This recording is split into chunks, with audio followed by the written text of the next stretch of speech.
All right, welcome back to Rockford Reading Daily.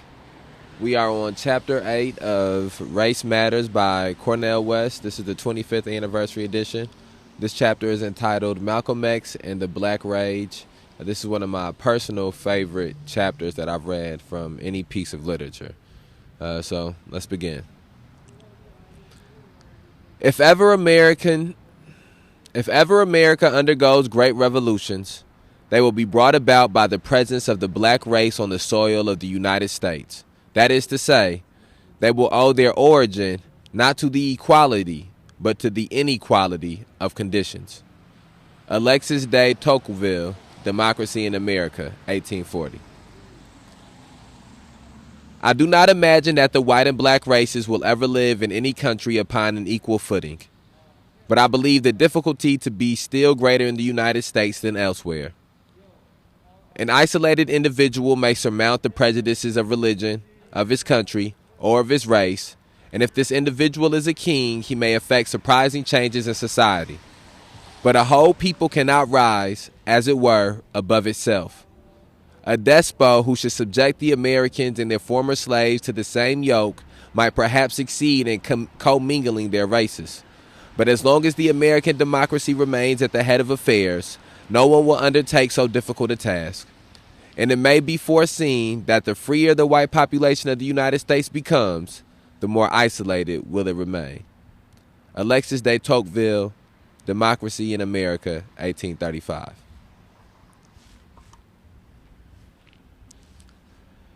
Malcolm X articulated black rage in a manner unprecedented in American history.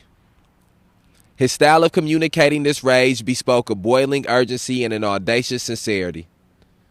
The substance of what he said highlighted the chronic refusal of most Americans to acknowledge the sheer absurdity that confronts human beings of African descent in this country, the incessant assaults on black intelligence, beauty, character, and possibility.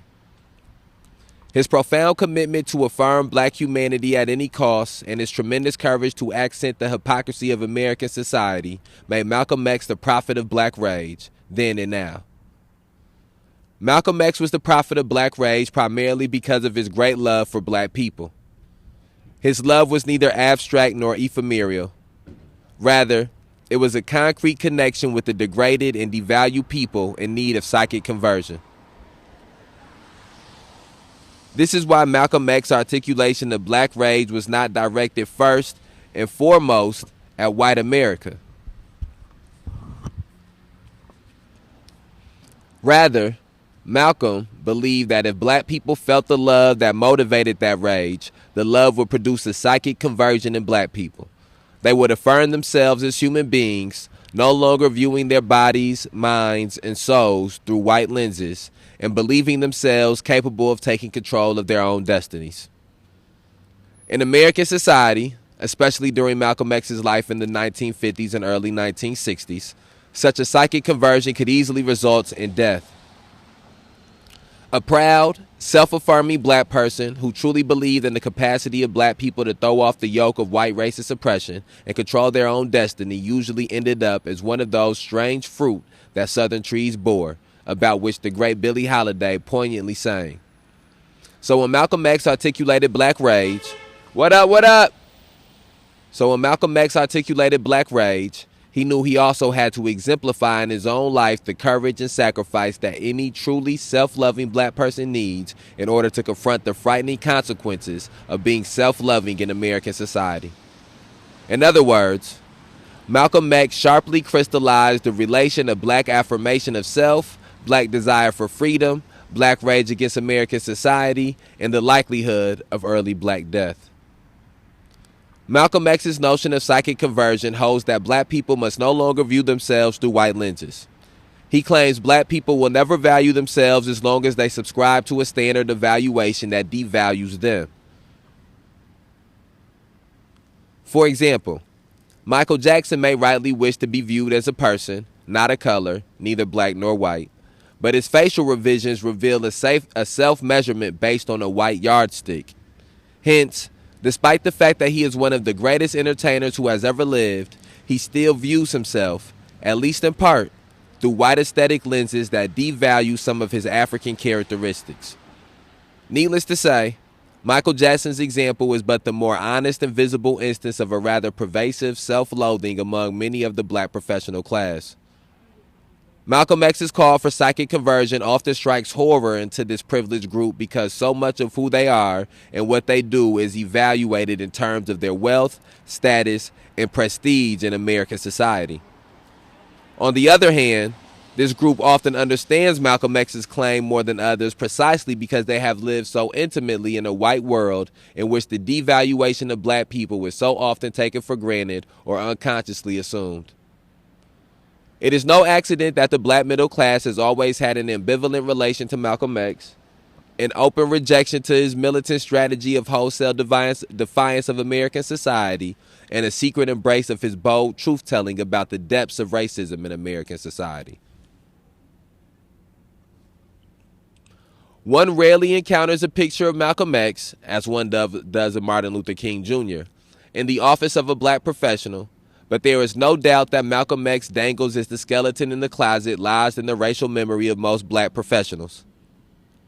In short, Malcolm X's notion of psychic conversion is an implicit critique of W.E.B. Du Bois' idea of, quote, double consciousness, end quote.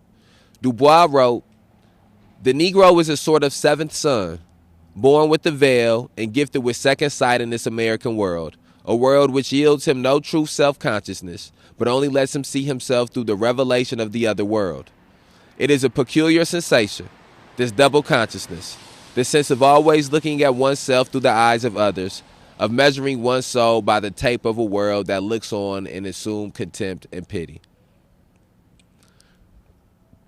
For Malcolm X, this, quote, double consciousness, end quote, pertains more to those black people who live, quote, betwixt and between, end quote, the black and white worlds, traversing the borders between them yet never settled in either.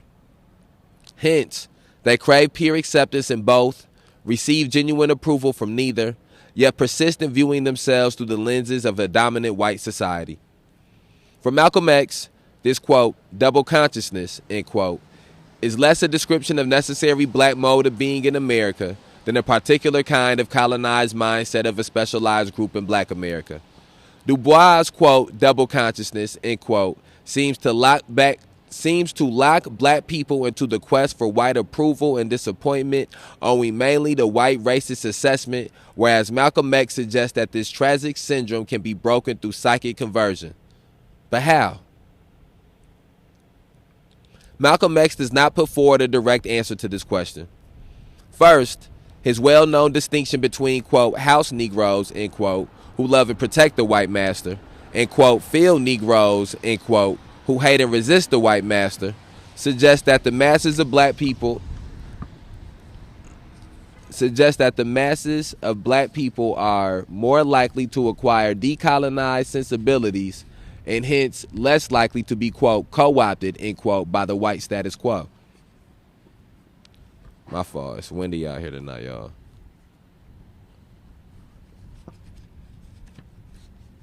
Damn, this wind is crazy. All right. Yet this rhetorical device, though insightful in highlighting different perspectives among black people, fails as a persuasive description of the behavior of the, quote, well-to-do, end quote, black folk and, quote, poor, end quote, black folk.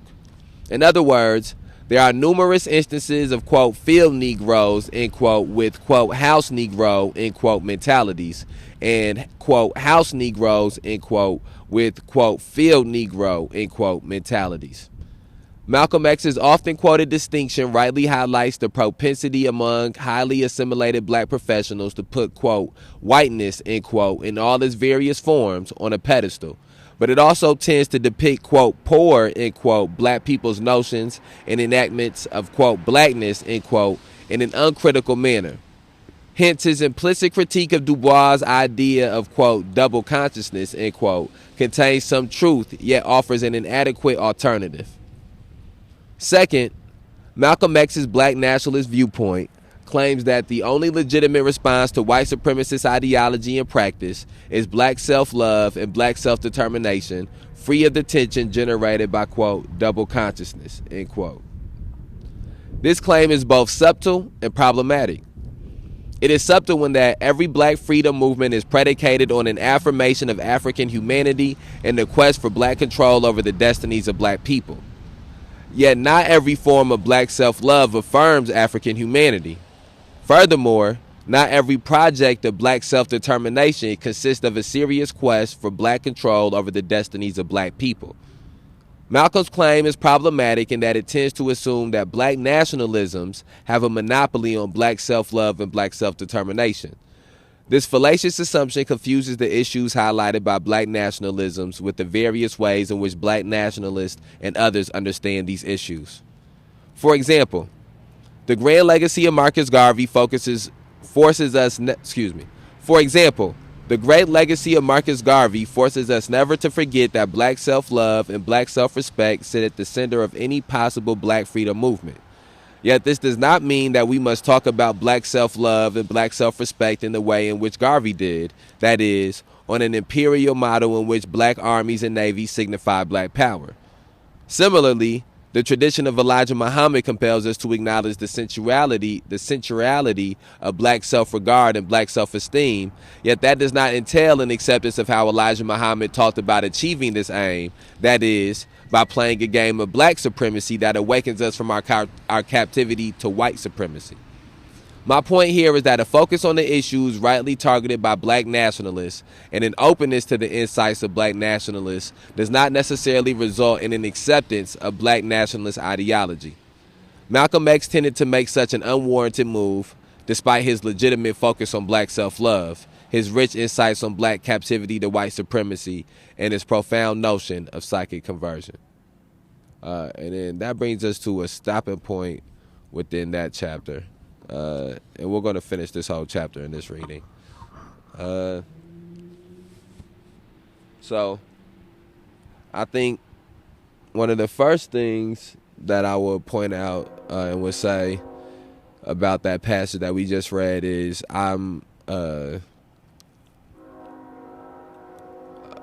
know what the right terminology would be, but I've listened to Malcolm X speeches often. I've read the autobiography of Malcolm X. I think that is Malcolm X has a lot of insightful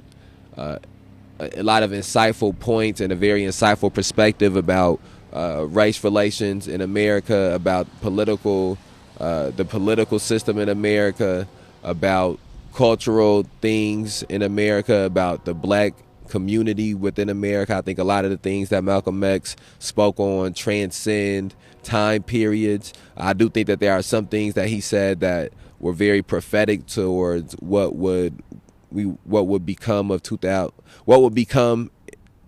the reality for black people in the 21st century. I think that just as any person who would be speaking 60 years ago, you can't take anything wholesale or any of his ideology wholesale and implement it into the time that we exist in now, because so many variables have changed. But I do think that that you can take pieces of the ideology that Malcolm X had and insert them into ideology that you're forming now, or to a struggle that you're dealing with now. I think the house Negro and the field Negro is one of, if not the best speech I have heard that sums up the existence of the existence of black people in this society. I think that is something that's timeless. I think that, of course, is something that because it was not said yesterday, because it was something that was spoken 60 years ago, that it is certain pieces of it that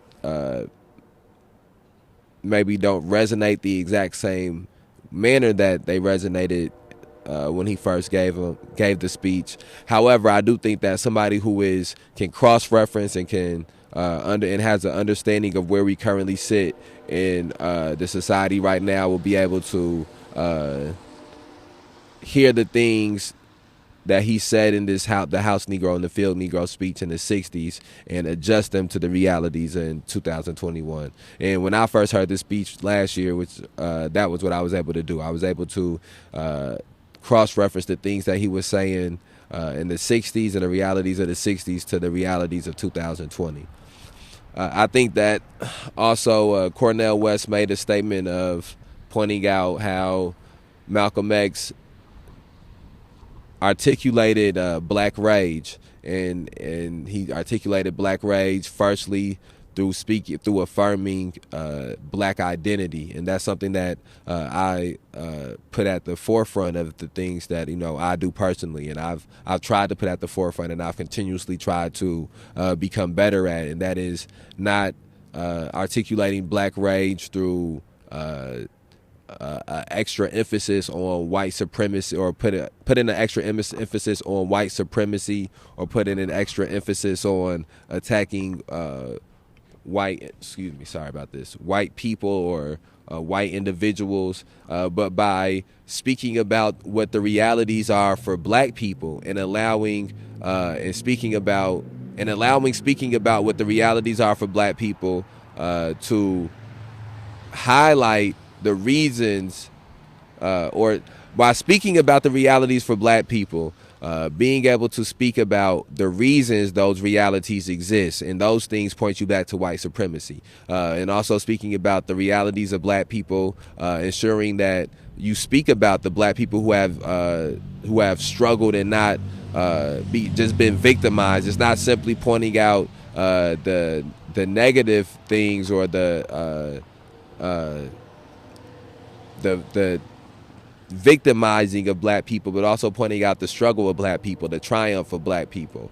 And so I think that's, again, these are all things that I sort of take away from this chapter. Okay, here, let's keep reading. Malcolm X's notion of psychic conversion depends on the idea that black spaces in which black community, humanity, love, care, concern, and support flourish will emerge from a boiling black rage. At this point, however, Malcolm X's project falters. How can the boiling black rage be contained and channeled into black spaces such that destructive and self-destructive consequences are abated? The greatness of Malcolm X is, in part, that he raises this fundamental challenge with the sharpness and urgency never before opposed in black America, yet he never had a chance in his short life to grapple with it, nor solve it in idea and deed. The project of black separatism, to which Malcolm X was beholden for most of his life after his first psychic conversion to the Nation of Islam, suffered from deep intellectual and organizational problems. Unlike Malcolm X's notion of psychic conversion, Elijah Muhammad's idea of religious conversion was predicated on an obsession with white supremacy. The basic aim of any black Muslim theology, with its distinct black supremacist account of the origins of white people, was to counter white supremacy. Yet this preoccupation with white supremacy still allowed white people to serve as the principal point of reference. That which fundamentally motivates one still dictates the terms of what one thinks and does. So the motivation of a black supremacist doctrine reveals how obsessed one is with white supremacy. This is understandable in a white racist society, but it is crippling for a despised people struggling for freedom, in that one's eyes should be on the prize, not on the perpetrator of one's oppression.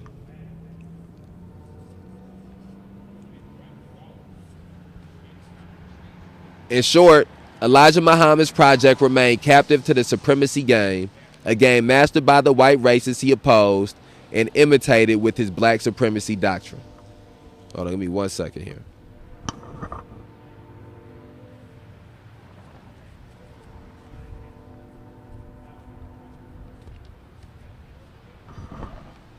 Sorry about that. Malcolm X's notion of psychic conversion can be understood and used such that it does not necessarily entail black supremacy. It simply rejects black captivity to white supremacist ideology and practice. Hence, as the major black Muslim spokesperson, he had many sympathizers but many fewer Muslim members. Why did Malcolm X permit his notion of psychic conversion to result in black supremacist claims of the Nation of Islam, claims that undermine much of the best of his call for psychic conversion? Malcolm X remained a devoted follower of Elijah Muhammad until 1964, partly because he believed the other major constructive channels of black rage in America, the black church and black music, were less effective in producing and sustaining psychic conversion than the Nation of Islam. He knew that the electoral political system could never address the existential dimension of black rage. Hence he, like Elijah, shunned it. Malcolm X also recognized, as do too few black leaders today, that the black encounter with the absurd and racist American society yields a profound spiritual need for human affirmation and recognition. Hence, the centrality of religion and music, those most spiritual of human activities, in black life. Yet, for Malcolm, much of black religion and black music had misdirected black rage away from white racism and toward another world of heaven and sentimental romance. Needless to say, Malcolm's conception of black Christianity as a white man's religion of pie in the sky and black music as soupy, quote, I love you baby, end quote, romance is wrong. While it may be true that most, but not all, of the black music of Malcolm's day shunned black rage, the case of the church-based civil rights movement would seem to counter his charge that black Christianity serves as a sedative to people put to sleep rather than to ignite them to action. Like Elijah Muhammad, and unlike Malcolm X, Martin Luther King Jr. concluded that black rage was so destructive and self-destructive that without a broad moral vision and political organization, black rage would wreak havoc on black America. His project of nonviolent resistance to white racism was an attempt to channel black rage in political directions that preserved black dignity and changed American society. And his despair at the sight of Watts in 1965 or Detroit and Newark in 1967 left him more and more pessimistic about the moral channeling of black rage in America. To King, it looked as if cycles of chaos and destruction loomed on the horizon if these moral channels were ineffective or unappealing to the coming generation. For Malcolm, however, the civil rights movement was not militant enough. It failed to speak clearly and directly to and about black rage. Malcolm X also seems to have had almost no intellectual interest in dealing with what is distinctive about black religion and black music. Their cultural hybrid character, in which the complex mixture of African, European, and Amerindian elements are constitute of something that is new and black in the modern world. Like most black nationalists, Malcolm X feared the culturally hybrid character of black life.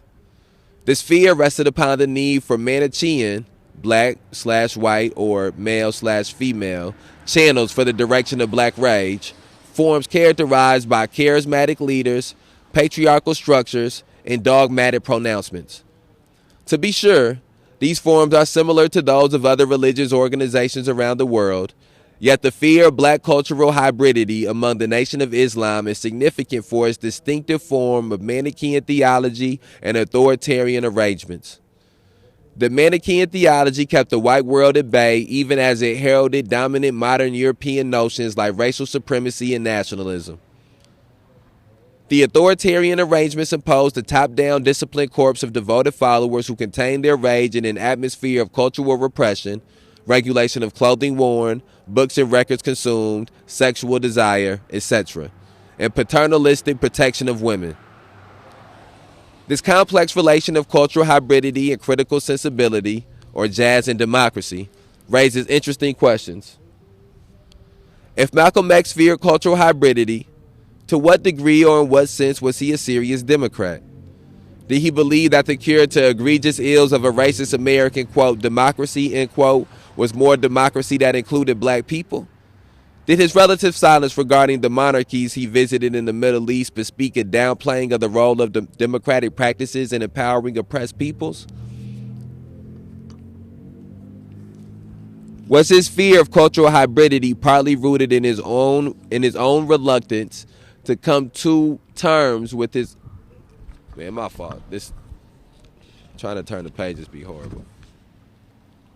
Was his fear to cultural hybridity partly rooted in his own reluctance to come to terms with his own personal hybridity? For example, his, quote, redness, end quote, light skin, close white friends, etc.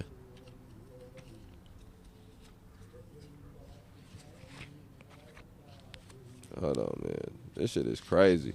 You wouldn't think trying to get this damn page turn would be so difficult. What the fuck? My fault. Okay. Malcolm X's fear of cultural hybridity rests upon two political concerns. that cultural hybridity downplayed the vicious character of white supremacy, and that cultural hybridity intimately linked the destinies of black and white people such that the possibility of black freedom was far-fetched. His fundamental focus on the varieties, subtleties, and cruelties of white racism made him suspicious of any discourse about cultural hybridity. Furthermore, those figures who were most eloquent in illuminating about black cultural hybridity in the 1950s and early 1960s, for example, Ralph Ellison and Albert Murray, were political integrationists. Such a position seemed to pass over too quickly the physical terror and psychic horror of being black in America. To put it bluntly, Malcolm X identified much more with the mindset of Richard Wright's Bigger Thomas in Native Son than with that of Ralph Ellison's protagonist in Invisible Man. Malcolm X's deep pessimism about the capacity and possibility of white Americans to shed their racism led him, ironically, to downplay the past and present bonds between blacks and whites.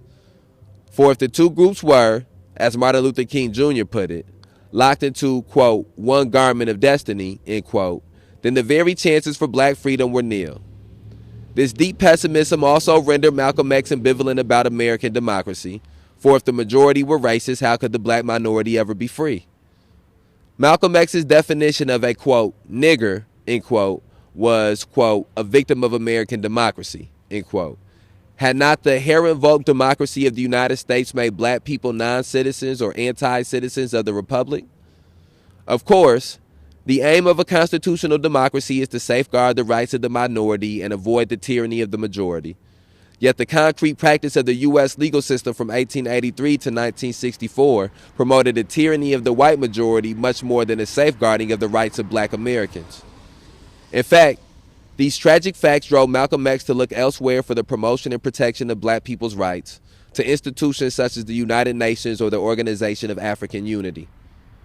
One impulse behind his internationalization of the black freedom struggle in the United States was a deep pessimism about America's will to racial justice, no matter how democratic America was or is. In addition, Malcolm X's fear of cultural hybridity was linked to his own personal hybridity. He was the grandson of a white man, which blurred the very boundary so rigidly policed by white supremacist authorities. For Malcolm X, the distinctive feature of American culture was not its cross-cultural syncretism, but rather the enforcement of a racial caste system that defined any product of this syncretism as abnormal, alien, and other to both black and white communities. Like Garvey, Malcolm X saw such hybridity, for example, mulattoes, as symbols of weakness and confusion.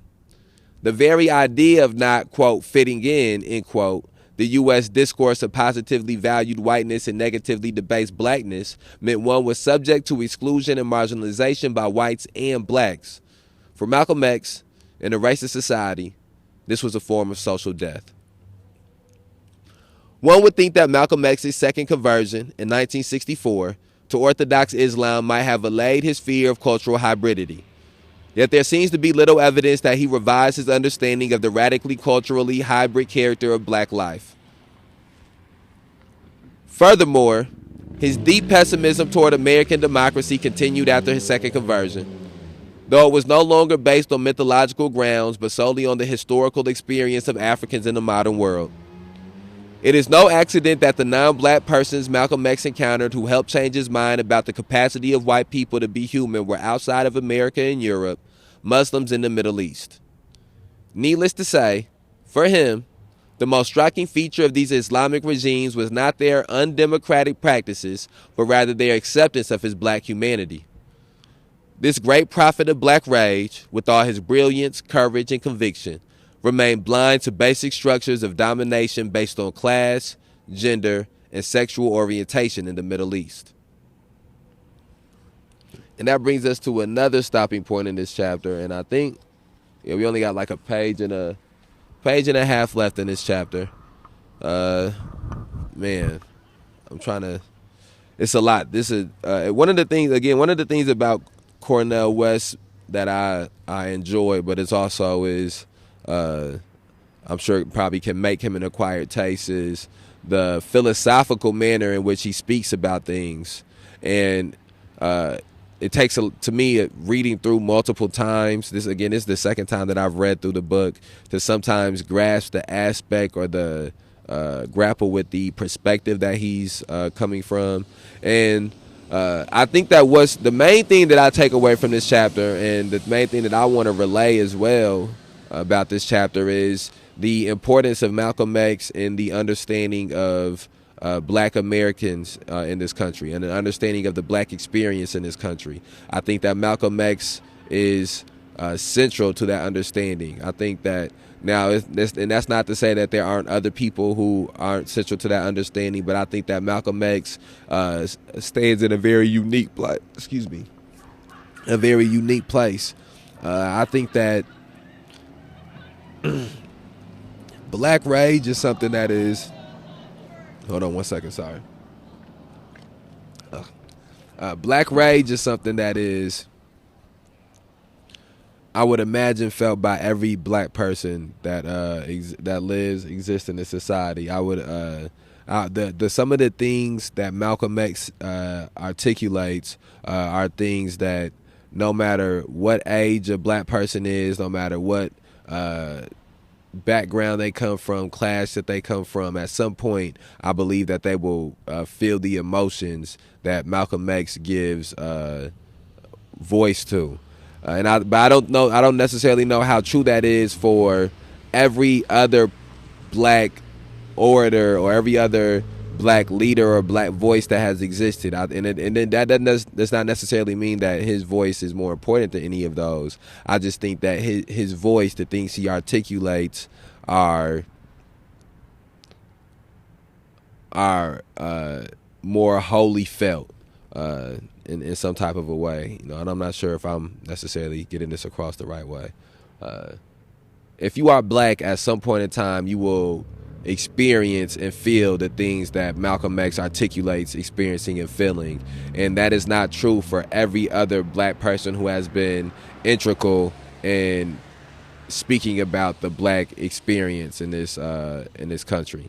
And I think another one of the things that stands out heavily to me about Malcolm X, where Cornel West is coming from, his perception of Malcolm X, is the fact that Malcolm X didn't get to live a full life. That Malcolm X was constantly evolving and constantly growing at every turn and at every chance that he had. And I believe that that's one of the things that is one of the tragedies that has been for black people in this society. It has been that too many of our leaders and too many of the people who have been the vanguard of the black liberation struggle have been assassinated, have been forced to flee the country, have been imprisoned falsely, have had psychological trauma done to them to the point in which they cannot continue to be those leaders or articulate those struggles or be that vanguard. And it has led to a vulnerability of our community that is hard to explain if you don't take the time to really see how we got to this point. And the murder of Malcolm X, the assassination of Malcolm X, is one of those things as well. I think that me personally, there are certain things that stances that Malcolm X had that I don't believe you, without those type of stances or those type of beliefs, that you can get to a place of getting equity and equality for black people in this country, in this society. And let's go through and let's try to get this chapter finished up. My fault. Hold on, I gotta put my glove on again.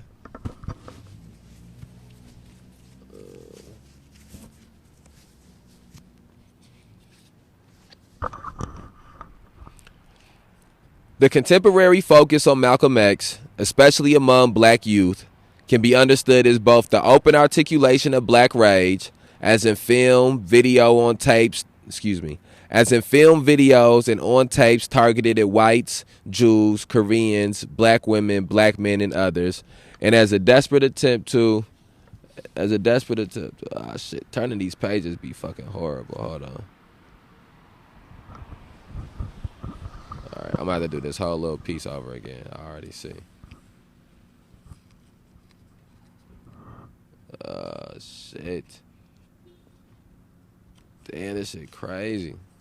These gloves making it harder to turn the damn page. Page done got wet. This is nuts. All right. Try this again. The contemporary focus on Malcolm X, especially among black youth, can be understood as both the open articulation of black rage, as in film videos and on tapes targeted at whites, Jews, Koreans, black women, black men, and others, and as a desperate attempt to channel this rage into something more than a marketable commodity for the culture industry.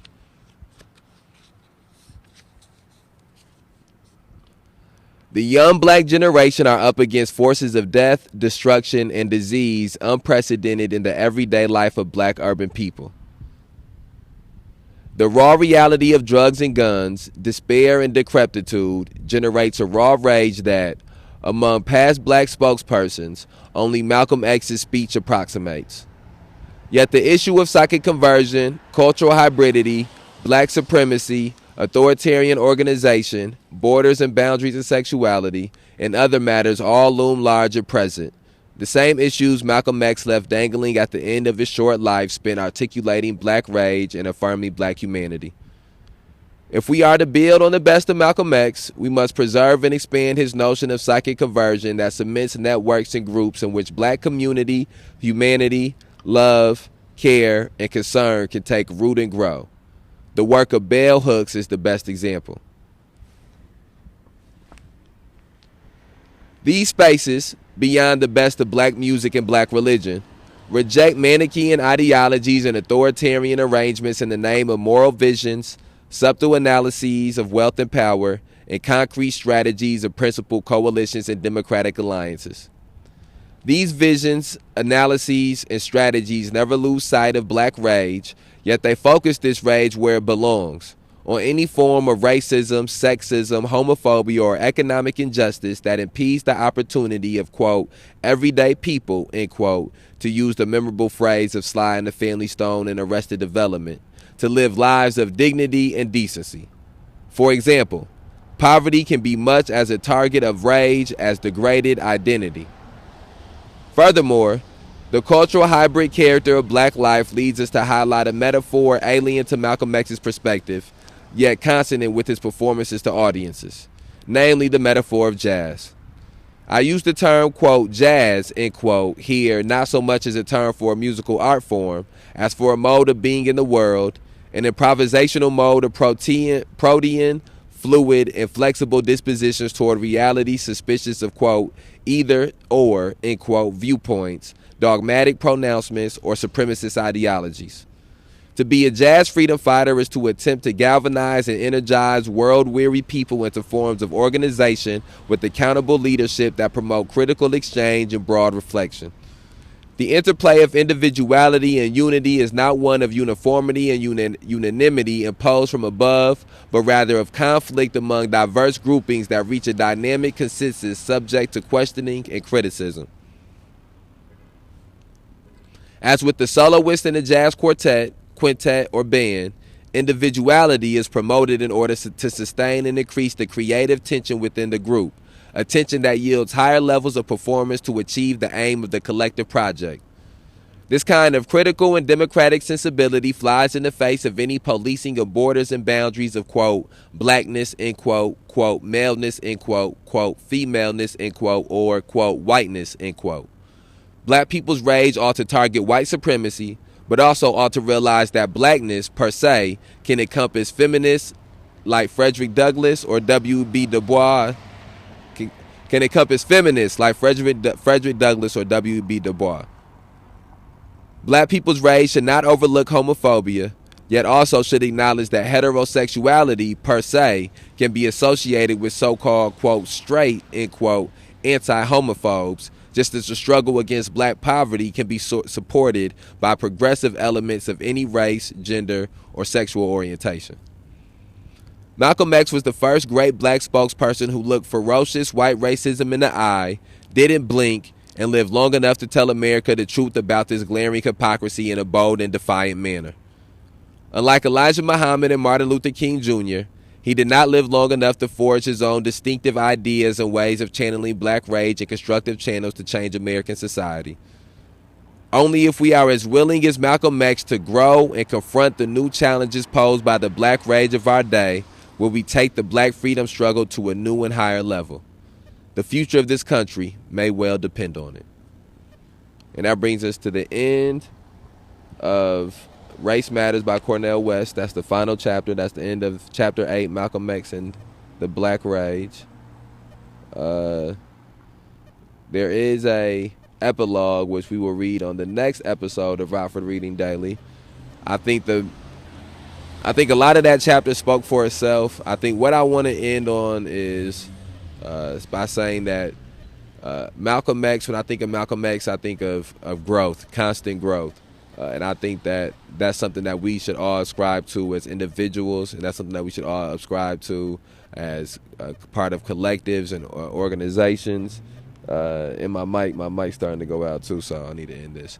But I think we should all ascribe to growth. And so I want to say rest in power to Malcolm X.